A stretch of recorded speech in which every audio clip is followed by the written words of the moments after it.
Hello friends, नमस्कार। Welcome to my channel निन्नी की प्रेरणा।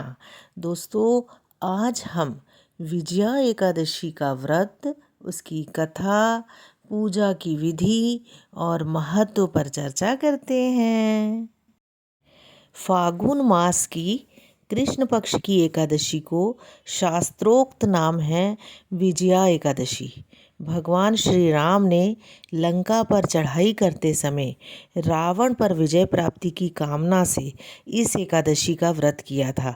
सभी प्रकार के दुख दूर करके सभी कार्यों में विजय और सफलता प्रदायक इस विजया एकादशी को भगवान विष्णु जी की पूजन की जाती है। जया एकादशी की कथा सुनने के बाद धर्मराज युधिष्ठिर ने भगवान श्री कृष्ण जी से प्रार्थना की कि हे वासुदेव, फाल्गुन मास के कृष्ण पक्ष की एकादशी का क्या नाम है, इसका व्रत करने से किन फलों की प्राप्ति होती है तथा इसका विधि विधान क्या है, कृपया मुझे विस्तार पूर्वक बताइए। योगेश्वर भगवान श्री कृष्ण जी ने कहा, हे राजेंद्र, फाल्गुन मास के कृष्ण पक्ष की इस सर्व सिद्धि प्रदायक एकादशी का नाम विजया है।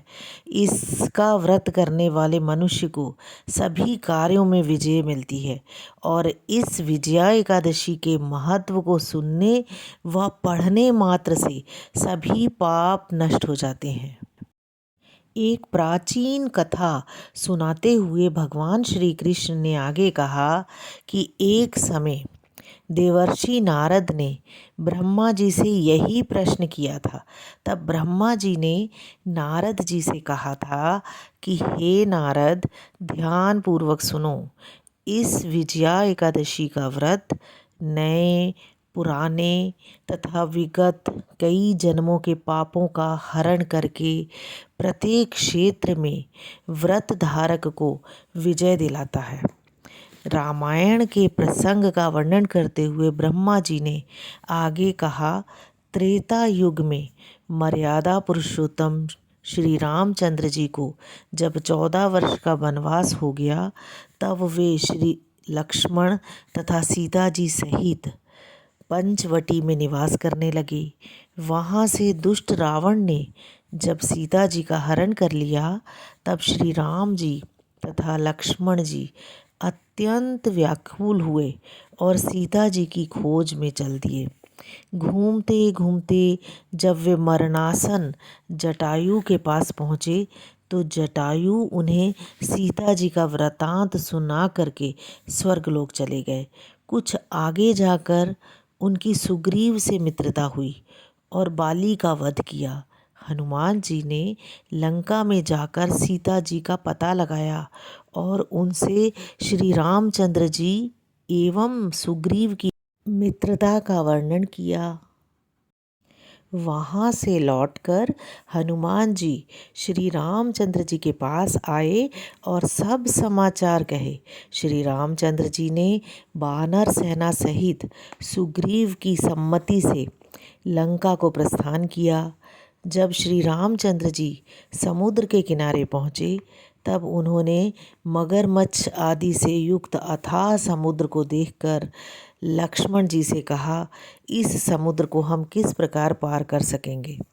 श्री लक्ष्मण जी कहने लगे, हे पुरुषोत्तम, आप सब कुछ जानते हैं। यहाँ से आधा योजन दूर कुमारी द्वीप में वक्तालभ्य नाम के मुनि रहते हैं। उन्होंने अनेकों ब्रह्मा देखे हैं।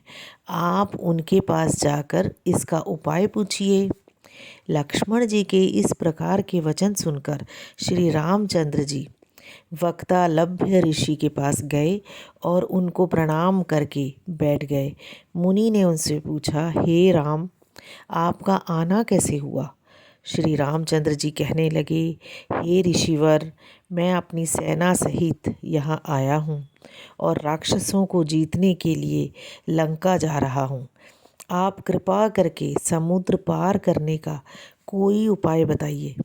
मैं इसी कारण आपके पास आया हूँ। महर्षि वाग्दालभ्य बोले, हे दशरथ पुत्र राम, फागुन मास के कृष्ण पक्ष की एकादशी का व्रत करने से निश्चय ही आपकी विजय होगी। साथ ही साथ समुद्र भी अवश्य पार कर लेंगे। इस व्रत की विधि यह है कि दशमी के दिन स्वर्ण, चांदी, तांबा तथा मिट्टी का एक घड़ा लेकर उसे जल से भरकर उस पर पंच पल्लव रखने के पश्चात उसे वेदी पर स्थापित करें।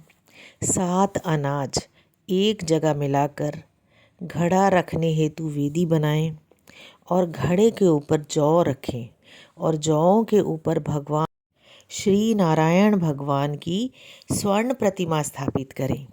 एकादशी के दिन स्नान आदि नित्य कर्म से निवृत्त होकर धूप, दीप, नैवेद्य, नारियल आदि से भगवान की पूजा करके वह दिन भक्ति पूर्वक घड़े के सामने ही व्यतीत करें और रात्रि को भी उसी जगह बैठे रहकर जागरण कर लेना चाहिए और भगवान की भक्ति और भजन गाने चाहिए। द्वादशी के दिन नदी या तालाब के किनारे स्नान आदि से निवृत्त होकर उस घड़े को ब्राह्मण को दे देना चाहिए। और यदि तुम इस व्रत को सेनापतियों के साथ करोगे तो अवश्य ही विजयी होंगे। इसके पश्चात श्री रामचंद्र जी ने विधि पूर्वक विजया एकादशी का व्रत किया और उसके प्रभाव से लंका में राक्षसों पर विजय पाई। अतः हे राजन, जो मनुष्य इस व्रत को विधि पूर्वक करेगा उसे दोनों लोकों में विजय प्राप्त होगी। अंत में ब्रह्मा जी ने नारद जी से कहा, हे पुत्र, इस व्रत को करने वाला तो सभी जगह विजय पाता ही है। जो इस व्रत के महत्व को पढ़ता अथवा सुनता है उसे भी वाजपेय यज्ञ का फल प्राप्त होता है। जय श्री कृष्ण। हाँ दोस्तों, अगर मेरा ये चैनल आप पहली बार देख रहे हो तो इसे सब्सक्राइब करें। अगर आपको ये कथा अच्छी लगी तो इसे लाइक करें और अपने दोस्तों में भी शेयर करें। मैं बहुत अच्छी अच्छी जानकारी आपके पास लेकर आती रहूँगी। आपका जीवन सुखी और समृद्धशाली रहे।